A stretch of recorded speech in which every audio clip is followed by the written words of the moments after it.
Hiya, hiya. The election's over. Can I come out from under the covers, from under the bed? I could be like the roaches and go under the refrigerator. But I'm an entertainer, you know. I mean, they point the spotlight at you, and you go on for 10 minutes. I open the refrigerator door. The light goes on. I do a couple of minutes. That's practice for me. So they got this election thing out of the way now. What are we going to do? Now we decided who's running. Let's see who's walking in the direction that we want to be in. I guess Florida is a pretty interesting place because we got a lot of I don't know. It's a mixed bag. You know, the Cubans don't like the Democrats because it reminds them of communism. The Jews don't like the Republicans because they know damn well that they have all the money. This is me generalizing now. What's the other thing now? That oh yeah, the rest of Florida is just a bunch of dunces. You know, they got Disney hats on, doing their impression of Mickey and Minnie Mouse. And it's a holy place, DeSantis. Isn't that a holy name? And then you got the St. Petersburg and St. Augustine. You know, these are holy places. And boy, is it hell. Only in August when it's 105 degrees and the humidity strikes and uh, your armpits are sagging from the humidity.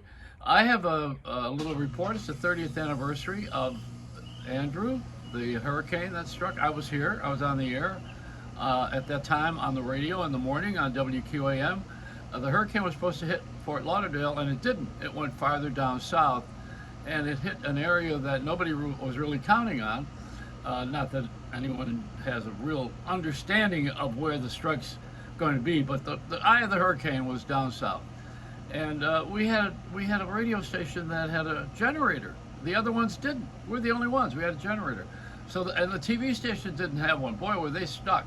So what did they do? I stayed on the air till 9 in the morning for the morning show, and then they borrowed our signal. They borrowed our electricity, our generators for Channel 10, which is also a TV station I happen to be on too, but not at that time. So now we got these great weather changes in our society in Florida.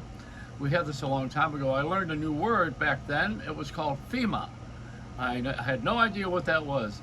Now, in the morning show, I had Cheryl Simone, who eventually went to WINS in New York. She's a very good reporter. She and I did the mornings. We're the only two people in the building. Nobody was there. We had to break into the machines. You know, we didn't have any food. There's no food in the station. There was some bottled water. Of course, no electricity except for the generator to put the station on the air. But the rest of us were by candlelight, you know, the rest of us, Cheryl and I, that's it. We broke into the vending machines to have food. You know, I got tired of Cheese Whiz and some of those little things they had at that time. That's all we had. We didn't have any food. And we were there for 2 days, you know, locked into that thing, at least 2 days. But we lived, we got through it, and we're here to tell the story. It's the sense of history. History is very important. But most people today don't want to hear about history. They want to know about now. And the now is going to be tomorrow's history. And if you don't want to hear about history, when you come along a little later, you're not going to want to hear about now. So you may as well have a good time. Crawl under that refrigerator with the cockroaches and meat. That's where you hide when you don't want to know what's going on in the world. I was watching television this morning, and I see a couple of things I didn't know about. There was a guy that had a chip implant. He's a Tesla driver, and he has a chip implant so that he can open the car door in his hand. They put the chip in his hand, so he could just rub up against the door, and it opens up and starts the car. Nobody could steal him unless they, you know, it could be a hand job where they take his hand with hey, don't laugh. People do things like that. People are crazy. You know that. But the chip implant, that's an interesting idea. I always thought we should have one in our heads for credit, you know, so that we have an American Express chip put in your head, or Visa or MasterCard, or whatever one you like, you know, don't leave home without your head. But you have this head job with the chip in it, and it's got all your credit information, so they would run your head across the checkout counter at the supermarket. In my case, it would be less than 10 items. But you know, there's only something that people who are lazy would think of. Why do you have to have a chip implant and you can't use a key to open your car? You gotta go through this so you can be very hip. You know, too hip for the room. As so many of us are trying to get ahead of it. We're trying to go ahead. Yet there's stories about people who have had a little bit of a poisoning whenever they've done anything under their skin, including these shots. Don't you get that under your skin now? You get a little bit of one for the monkeypox, and the monkeypox is they say they only have to give you a little bit of a shot underneath your skin, the first layer of skin. That doesn't sound like a lot of fun to me. You know, you have a choice. You either want to be a monkey or you want to be a big man and have that shot under your hand or your arm. I don't know if I want to worry about this. I've had so many other things. You know, what did I have? Shutters. What did I have? Is that what it was? Shingles. Yeah, that's it. I don't know. Something to do with siding. I had this. I had the pandemic stuff. Gave me the 3 shots and 2 different series, and then the booster. Now there's another booster.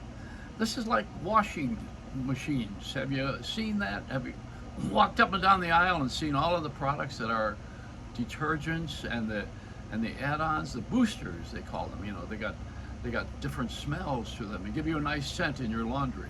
Why don't they just do that to begin with? But you know what? There's money in it. That's why they give you a nice perfumed, fresh smell. And it's try this with my jockstrap. You'll see that none of these things work. But you know, there's a different time, a time in history for everything, and I think we're at the time when we have gone over the top. This is the over the top society.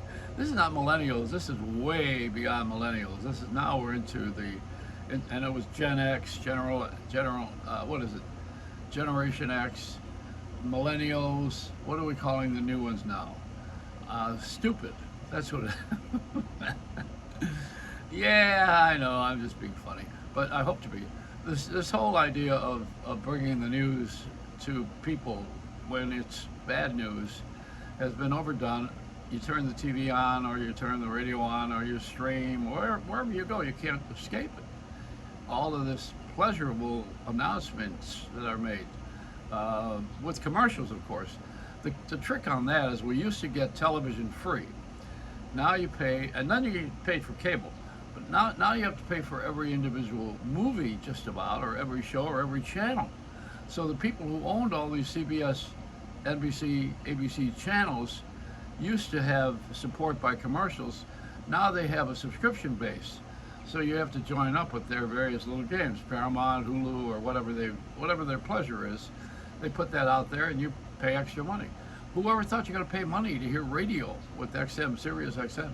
Would you ever think you're going to pay to hear those songs? Don't you have a collection? Do you have a record player? Nobody's got a record player anymore.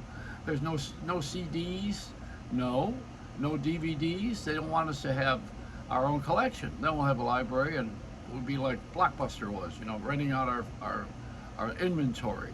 So when I get in the car now, I have a choice. I can press a button and hear an argument about politics, or I can look for the CD that I used to have years ago in the trunk and put it in the player in the middle and find that it's warped from the heat, so it doesn't work anymore. That's the advantage of over-the-air stuff, you know. It doesn't warp. Just the content is really not as exciting, but you know, you have the pleasure of putting a disc in the hole, and it actually doesn't work. I don't know. That sounds very sexual anyway. So this is it. My report to you today is that the Ukraine is definitely our interest, and we want to make sure that everybody gets out of there alive. Unfortunately, most people, have you noticed when you watch the news, they look like us. You know, they're living very well. They live like Americans. You know, they have nice clothing and nice homes, which are getting destroyed, nice cars, good jobs. The Ukrainians were living pretty large. They're living pretty good. And the Russians are like a bunch of... that's the reason. The Russian people don't, except for on top, the Russian people don't live as well as the Ukrainians. And they want to be like the rest of Europe. So what do? They cut off the gas and the oil so that everybody can suffer a little bit. It's so cruel. It's mean. And it's intentional too. You know, they sit down and they make a chart and figure out how they're going to torture you, like they do here in this country. What they do is, if rich people get taxed more with their companies and their industries and the shops they own, if they are taxed more, then what they do is raise the prices on everything retail. And what we have to do is pay more for less. You notice if you buy any of the candy bars that they've shrunk like this, you know, and Ritz crackers, they used to be 12 packets, and now it's 8 and 6. Everybody has taken a little bit of just a little a chunk of my wallet, and they're continuing to do it until someone stops them. And nobody wants to say anything on the air because we all want to sound proud, you know, like, oh, I don't mind a few pennies. Yeah, well, it's not a few pennies anymore, is it? That gasoline went down, but you can't eat. Would you rather drive your car, or would you rather eat? That's the choice you make now. Or you're going to pay your student loan. Yeah, I don't think so. Give me a half a pound of bologna. I've had enough of it all my life. All right, that's my report today. There isn't too much going on that you need to hear, which is exactly why I'm on the air. I have nothing to offer all of the time, and it's breaking news. Joey Reynolds rap.